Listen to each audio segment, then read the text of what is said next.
Praise be Jesus Christ, and welcome to our very first episode of CarmelCast.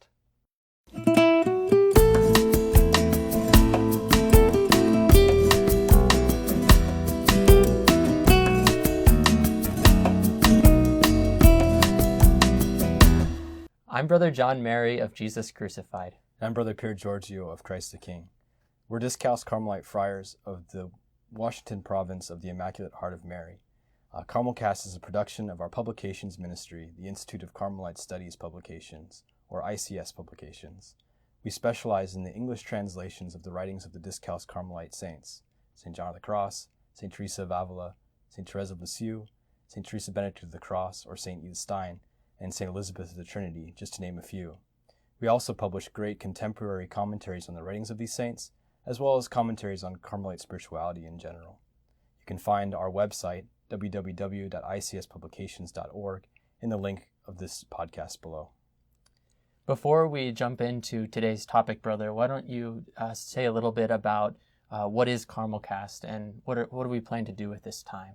Yeah, so the idea of this podcast is simply to open up to everybody sort of a conversation that we already have in the monastery on a daily basis, to get your feedback and just to let you listen in. And we're by no means experts on the spiritual life, but we do feel like that our saints and our Carmelite tradition have a lot to offer, and we'd like to share that with all of you.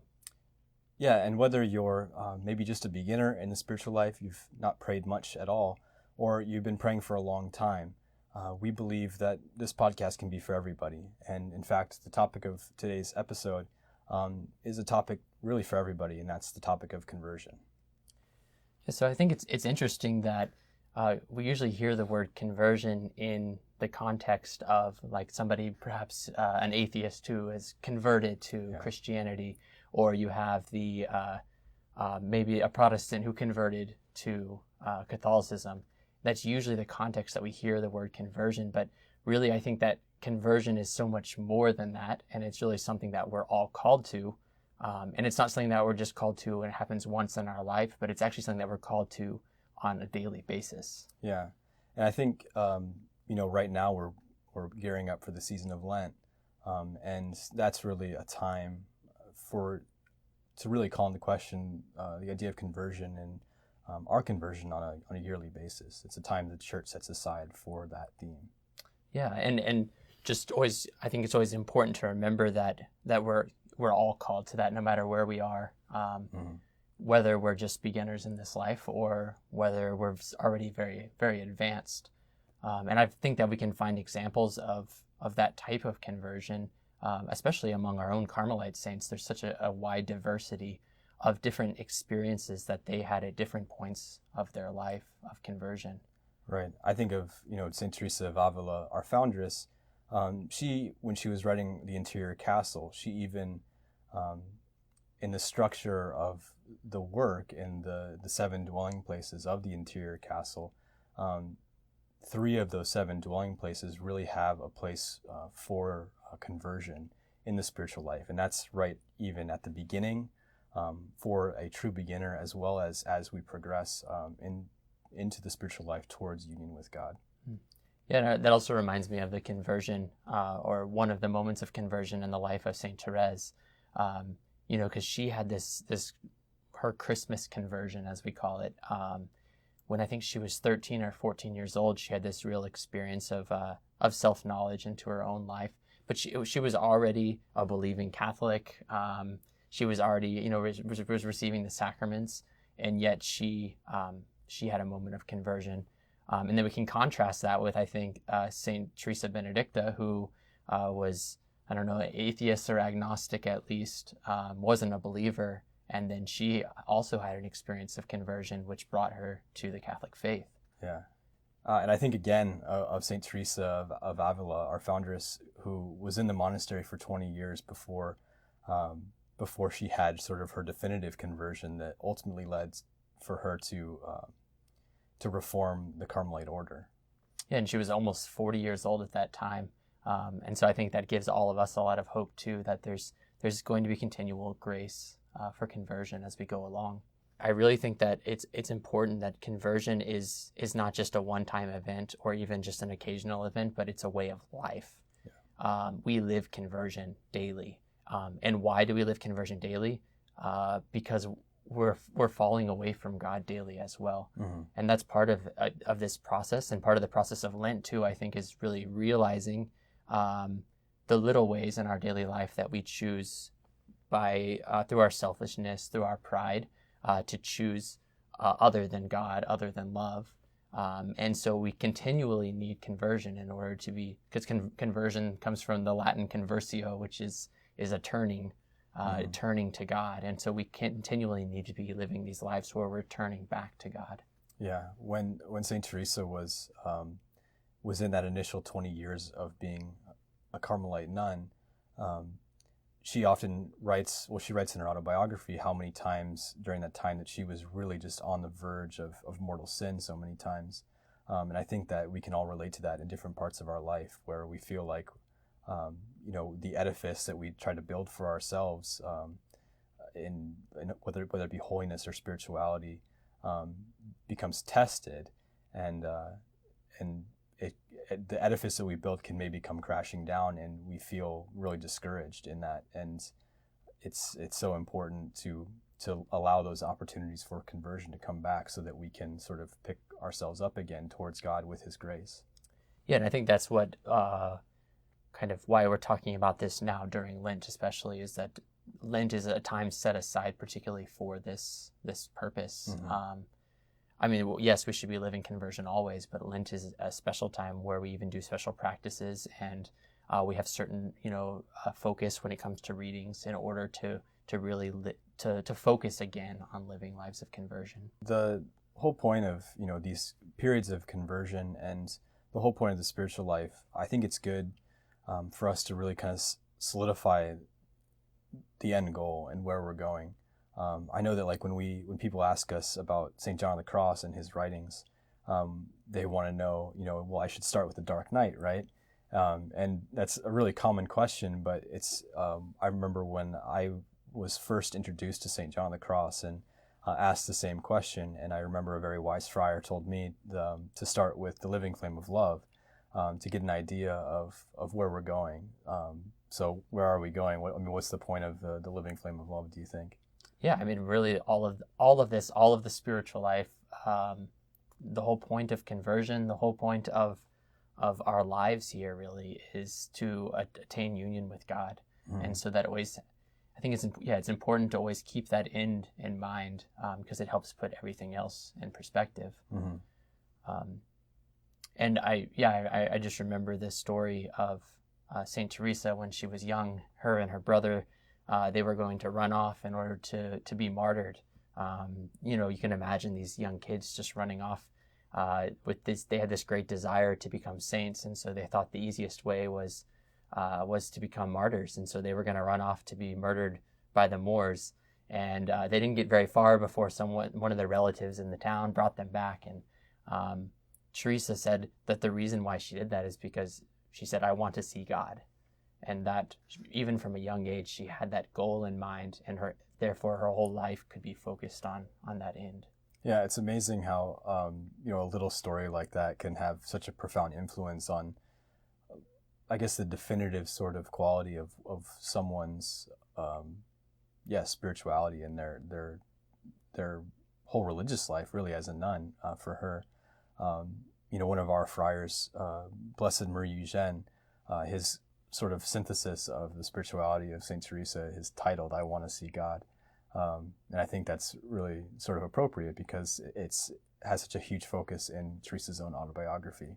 Yeah, and I just think it's striking that really, though, that phrase, "I want to see God," that's written on all of our hearts. And whether we know it or not, every person in the world is just, every decision we make is geared, is driven by that desire. Even if we're not aware of that, all of us desire to see God. And it's God's grace that sort of enkindles that and drives us towards Him. And that's a great point. I think actually relating back to conversion is that conversion is not anything that we do, but it's God's grace. And I think that God is continually offering us that grace every day. And so it's really, it's our job then to accept that grace. He always wants union with us, but we have to make the decision to accept that grace of conversion on a daily basis in order to move towards that end, the end of the entire spiritual life, which is union with Him, who is love. Yeah.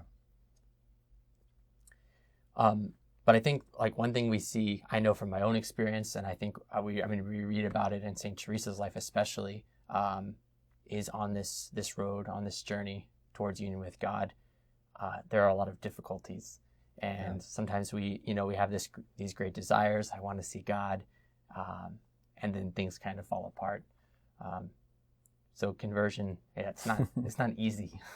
Yeah, I think it's really, you turn around, but then you have to start walking, and the path that you start walking on, I think, is wrought with many difficulties for many people because, so much of our growth in the spiritual life is dependent on our own ability to recognize the things in our life that get in the way of God. And that can be very difficult because we're attached to so many things, and we live in a world that sort of promotes that and sort of idolizes many things, money and possessions being, I think, the ones that are most prominent. Of course, sexuality being another huge one as well.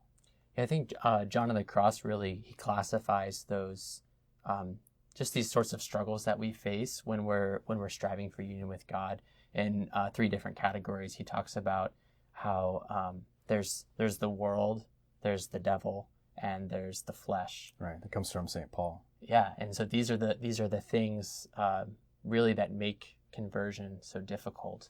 Mm-hmm.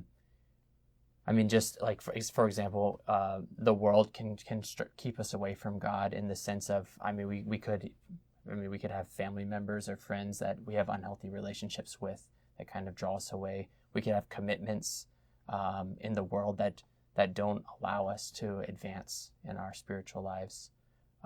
Or maybe just get in the way too. Right. All these things, like I know, like my apostolate, even working with our publications ministry, so much of what I do is business related, and it's hard to, I have to stop working an hour before prayer because otherwise, the office kind of creeps in with me into the choir when it's time for prayer. Right. So maybe not just things being, complete obstacles, but also being things that are kind of like, monkeys hanging around our neck. Right. Yeah.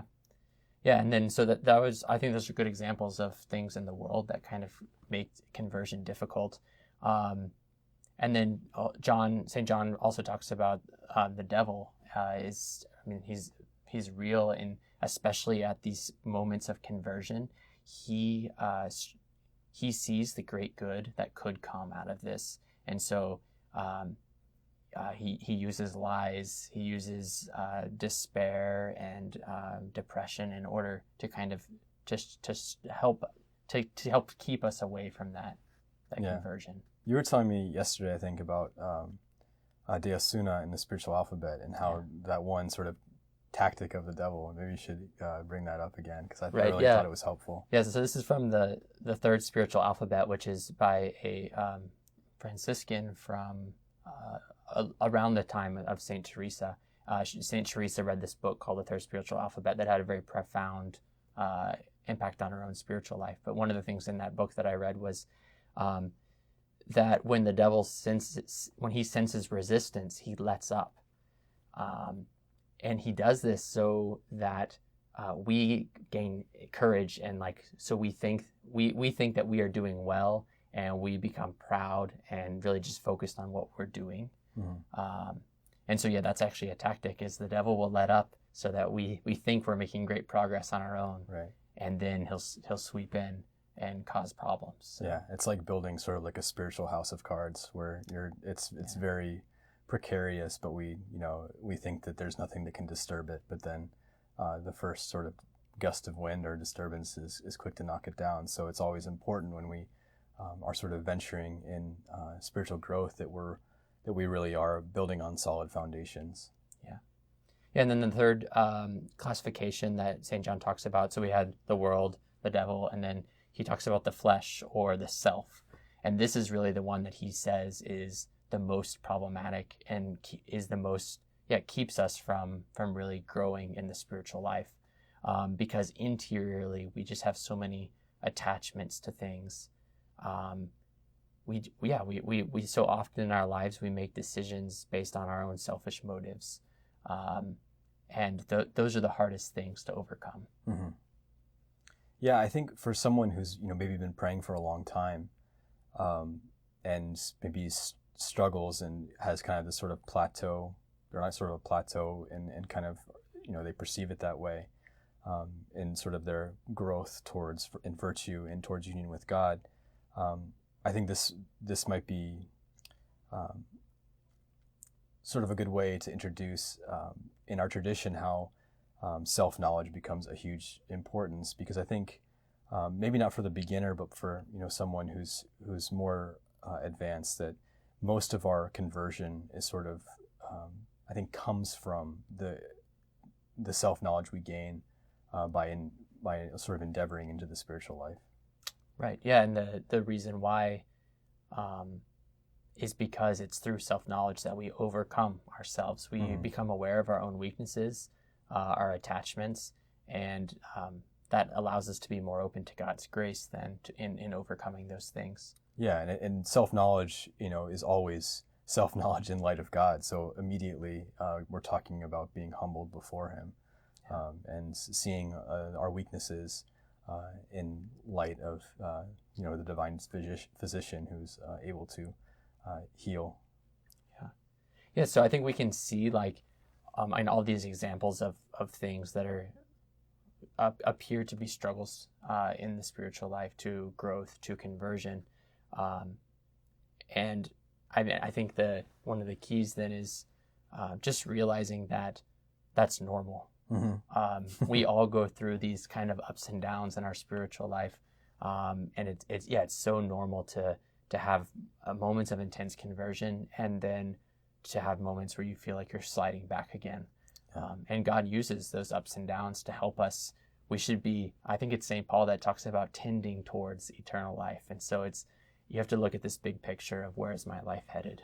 Yeah, and St. Teresa talks, she says, I'll say it again and again throughout all three of her major works, but that there's times when someone who's very advanced in the spiritual life will be called to drink the milk of infants, as she says, and to sort of start again.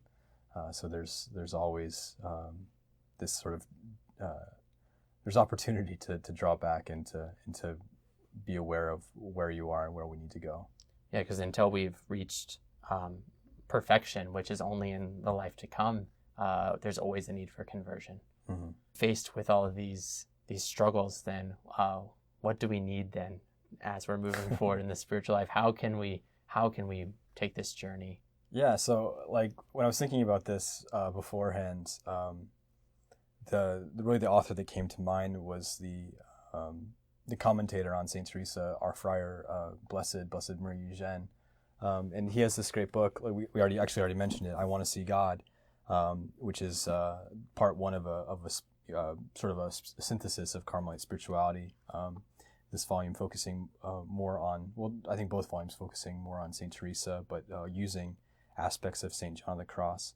And he does a really good job of sort of introducing the necessary dispositions that everyone needs before, really from the outset, sort of the jumping off point, what is required to even begin the path of spiritual growth. So a resolute will being the first disposition, discretion and liberty of spirit is the second disposition, and great desires as the third disposition. But I think you did a better job of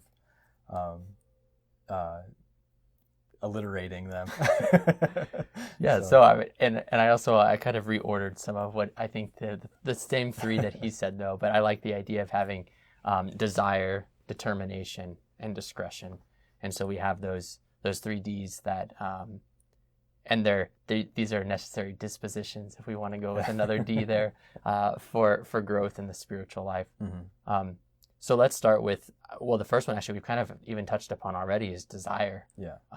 The whole idea of what we said before about I want to see God. I mean, that's where all of this is grounded, is this desire for love of God, for union with God.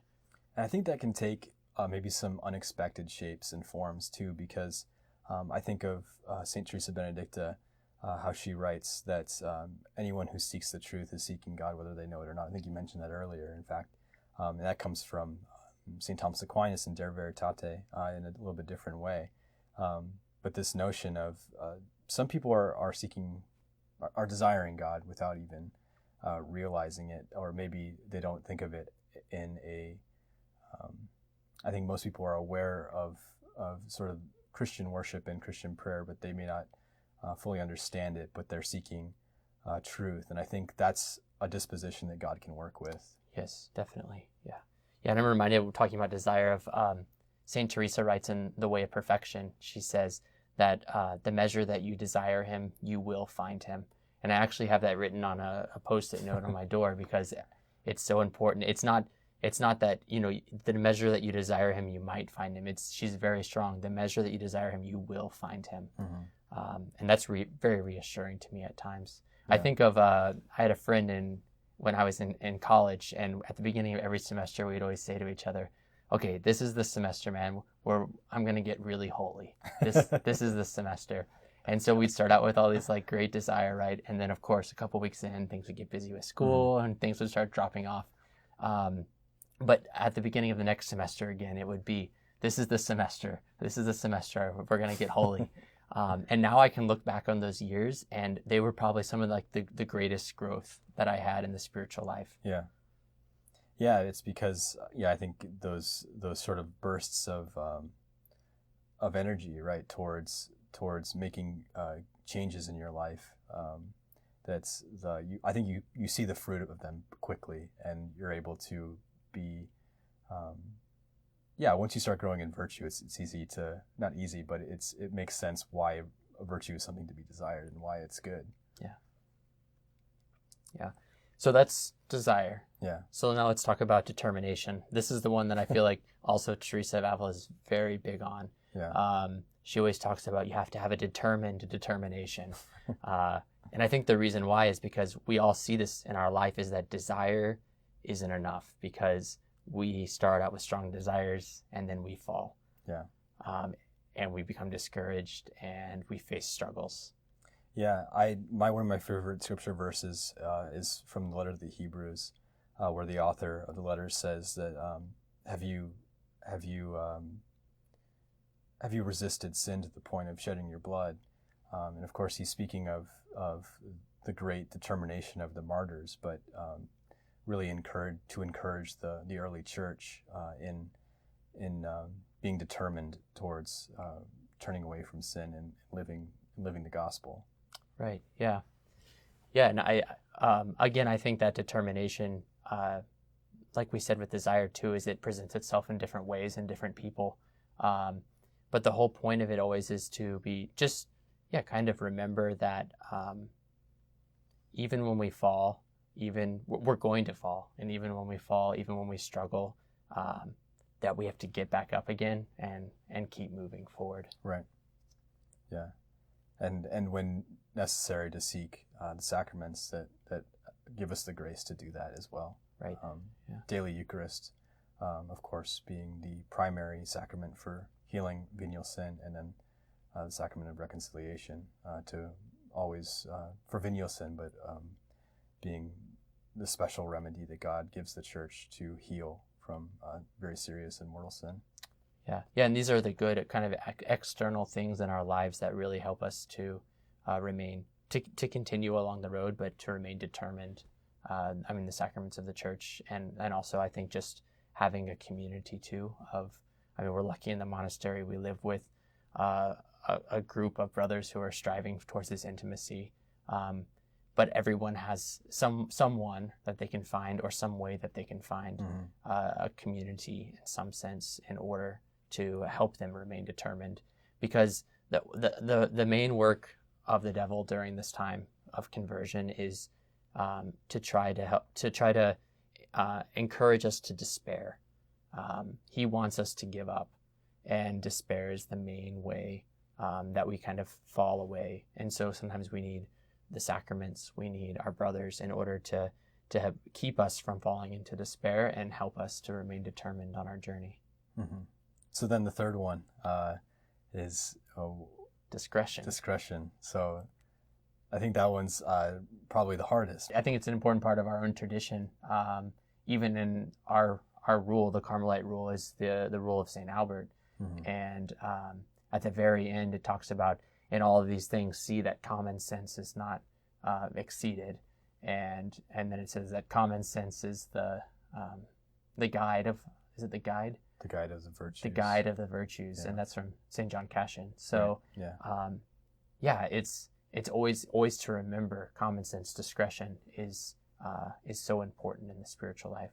Yeah, I think again, Saint Teresa can be kind of called the patron saint of discretion in many ways. She was such a wise woman, and as holy as she was, she never let the world sort of fool her at all. I mean, she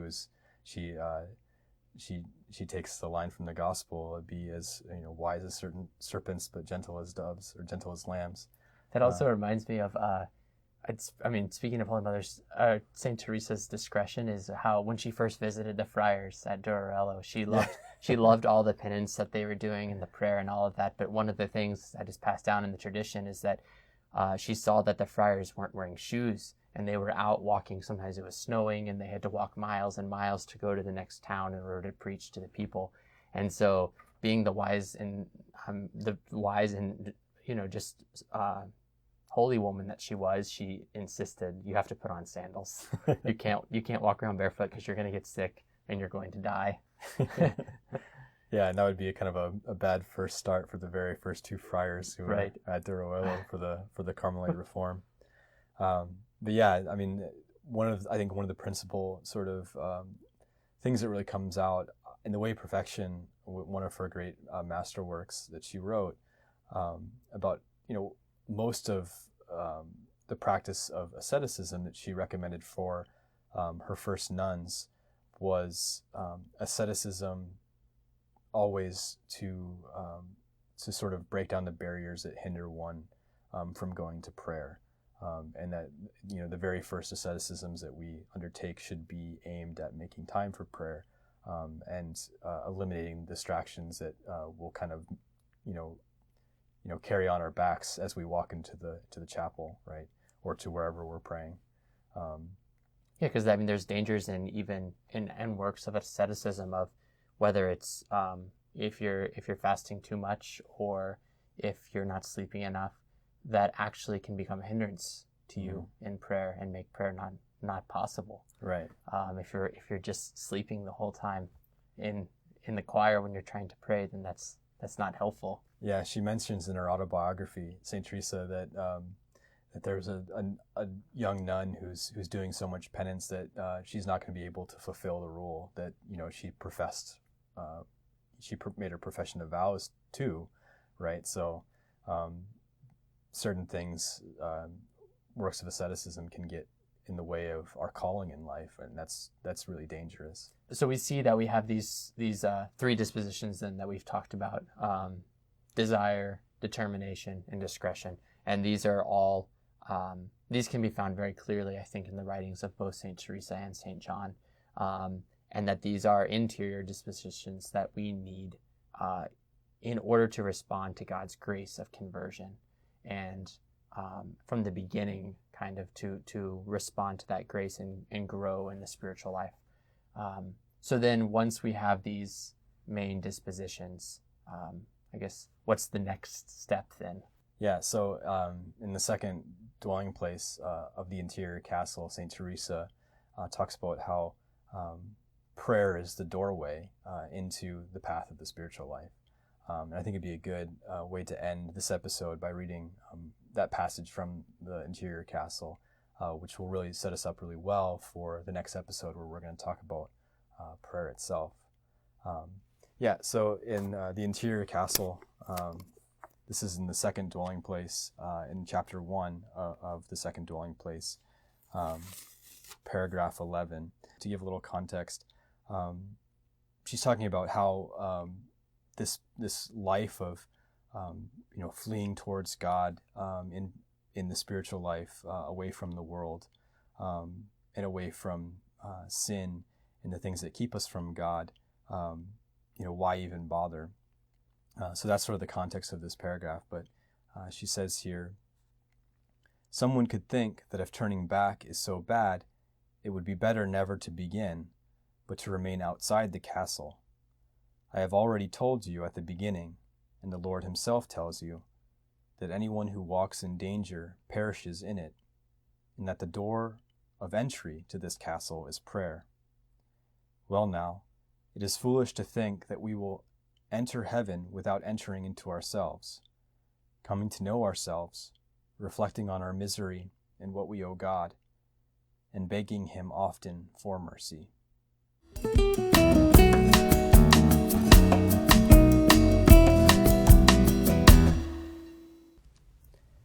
Hey everyone, Brother Pier Giorgio here. Thanks for checking out this episode of CarmelCast. If you want to hear more of us, don't forget to click subscribe. Also, be sure to click like if you enjoyed this episode, and maybe even leave us a comment. We post discussion questions down below to get the conversation going. Want more information on Carmelite spirituality and the Discalced Carmelite saints?